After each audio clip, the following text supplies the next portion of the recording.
गुरुजी, गुरु ही कभी भी अंदर ही होता है।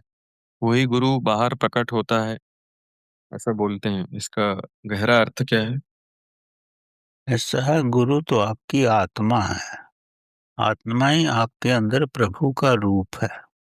बाहर का गुरु तो भौतिक गुरु होता है। आपकी चेतना ही आपका वास्तविक गुरु है। तभी महात्मा बुद्ध ने कहा है कि आपो दीपो भव। आप खुद ही अपना प्रकाश हो। अगर आप अपनी चेतना का विकास कर लोगे तो गुरु अपनी क्षमताओं से कई रूपों में विकसित हो जाएगा और वही आपके विकारों को भी देखेगा, आपकी भावनाओं को भी देखेगा और आपको सही रास्ते पर भी वही लगा सकता है। और जो बाहर का गुरु होता है वो कितना भी महान हो, वो आपको अपने कंपनों से ही समझेगा, अपने इंट्यूशन से ही समझेगा।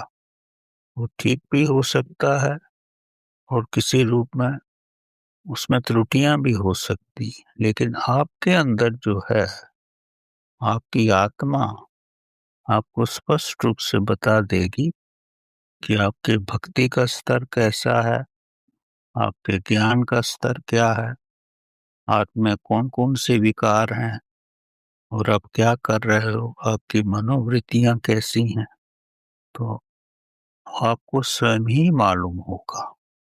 ये तभी होगा जब आप प्रतिदिन ध्यान की गहराई में जाओगे, आपकी चेतना का विकास होगा। चेतना का विकास का मतलब है उतना ही आपके अंदर प्रभु की शक्ति भी उतनी ही आती रहेगी। आपका प्रभुत्व धीरे धीरे विकास करेगा। तो उससे आपकी मानसिक शक्ति बढ़ेगी, बौद्धिक शक्ति बढ़ेगी और आपको अपनी कमियां बड़ी स्पष्ट रूप से विदित हो जाएंगी। और आपको ये भी विदित होगा कि आप किस स्तर पर पहुंच चुके हो। तो आपके अंदर का गुरु, आपकी चेतना, ये आपको पूर्ण रूप से प्रत्यक्ष करे। अगर आप ध्यान की गहरी अवस्था में जाओगे तो ये सब मुमकिन हो जाएगा। अगर आप अपने श्वासों के साथ भी रहो तो श्वास भी तो भगवान ही है ना।